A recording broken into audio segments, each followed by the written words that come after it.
Akkam jirtan hordoftoota maatii Gullalleewud oduulee waqtaawaa ijoo dubbii Oromoo biyya keessaaf alaa yeroon isin biraan gaa tureef gaa jirudha. Kanneen maatii Gullalleewud hin ta'in gamanumaan like, share, subscribe gochuun nu hordofaa.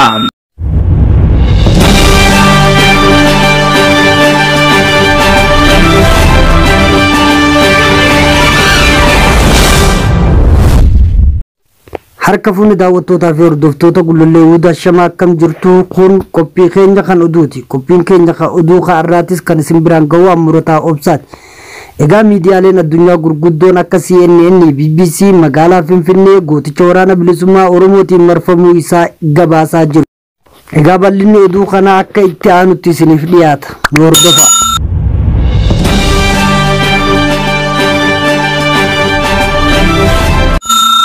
Oduu gammachiisaa amma nu dhaqqabeen humni addaa Oromiyaa humni 1,165 waraana bilisummaa Oromoo WBO'tti makamuu isaanii dubbi himaan idil addunyaa ABO WBO gabaasee jira. Biyyoottan Arabaa dabalatee biyyoonni danuun kanneen Itoophiyaa keessa lammiilee qaban gara imbaasii isaaniitiin biyyatti hatattamaan akka gadi dhiisanii bahan jechuun lammiileen isaanii akeekkachiisee jira.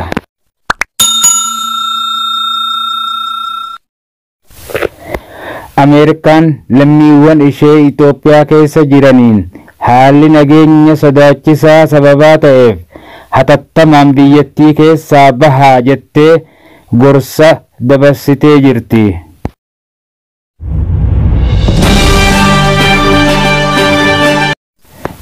Mootummaan Israa'el lammii isii tan Itoophiyaa keessatti argamtu akka daddaffiin bahan dhaamsa gooteefii jirti. Lolli waan hedduu sodaachisaa jiruuf xayyaaraa harkachuu fi dhabuunis waan maluuf akka hatattamaan biyyattii Itoophiyaa gallakkisanii bahan dhaamsa dhaamteefii jirti.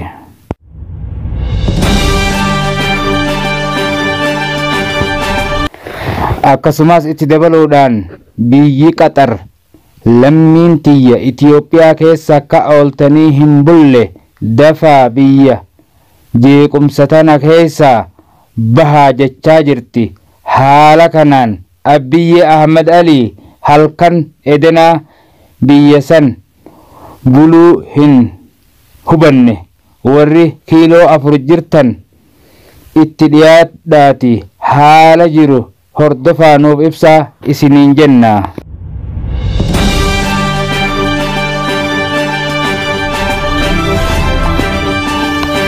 Gootichi waraana bilisummaa Oromoo WBO'n meeshaalee gurguddaa adda addaa mootummaa abbaa irree faashistii irraa booji'aa jiraachuu ifoomsee jira.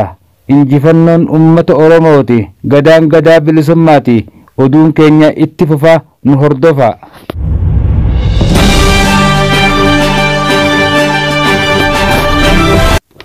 Oduu injifannoo waraana bilisummaa Oromoo Sadaasa 3 bara 2021 abdii fi gaachanni saba Oromoo Jibirraan Soddon Booroo Gujii Bahaa aanaa Liibaanii fi aanaa Gumii Eldalloo keessatti lukkeelee PP ari'uun keessaa baasee lafa dhuunfachuun ummata aanaa Gumii Eldalloo waliin marii taasisuun imala gara Finfinnee jabeessee itti fufuu isaa ifoomsee jira. Gadaan gadaa bilisummaati. Injifannoon ummata Oromootiif. Akkam jirtan hordoftoota keenya oduu yeroo kanaaf qabnu isin dhaggeessifnaa hangafoota oduu wajjin Gullalleewud irraa. Ittuma fufuudhaan oduu gammachiiftuu qabannee isiniif dhiyaannee jirra. Gootichi waraana bilisummaa Oromoo WBO'n Bobbaa Jaal Laggasaa Wagii kan Shaggar lixaa keessa socho'u aanaa Coobii guutummaa guututti to'annaa isaa jala oolchee jira.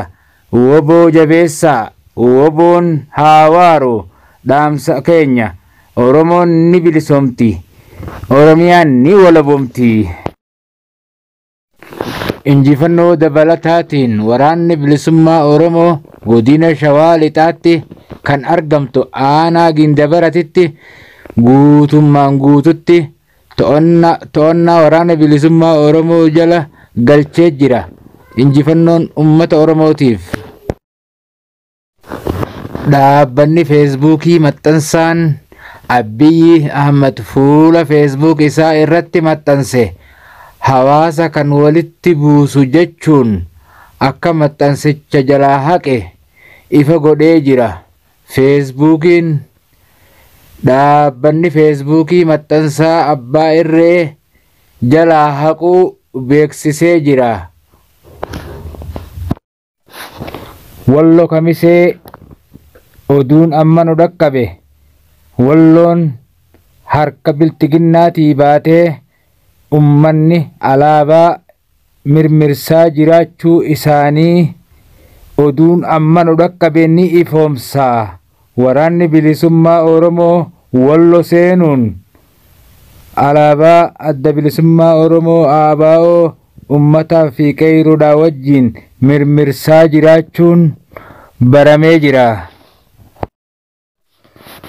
Waraanni Tigraay magaalota naannoo Amaaraa kanneen akka Dasee fi Kombolchaa erga to'atanii booda imalli isaanii garamitti akka ta'e beekamuu baatus Abiyyi Ahmadiif dhukkubbii sammuu ta'uu keessa beektotarraa qulqulleeffannee jirra. Hordoftootaa fi dhaggeeffattoota maatii Gullalleewud oduun har'aaf qabannee dhiyaanne asumarratti raawwataa. Hanga oduu biraatii walitti deebinutti nagahaan turaa. Chaanaala Gullallee yuutuubii sheer, laayik, sabiskiraayib godhuudhaan nu bira dhaabbadhaa isiniin jenna.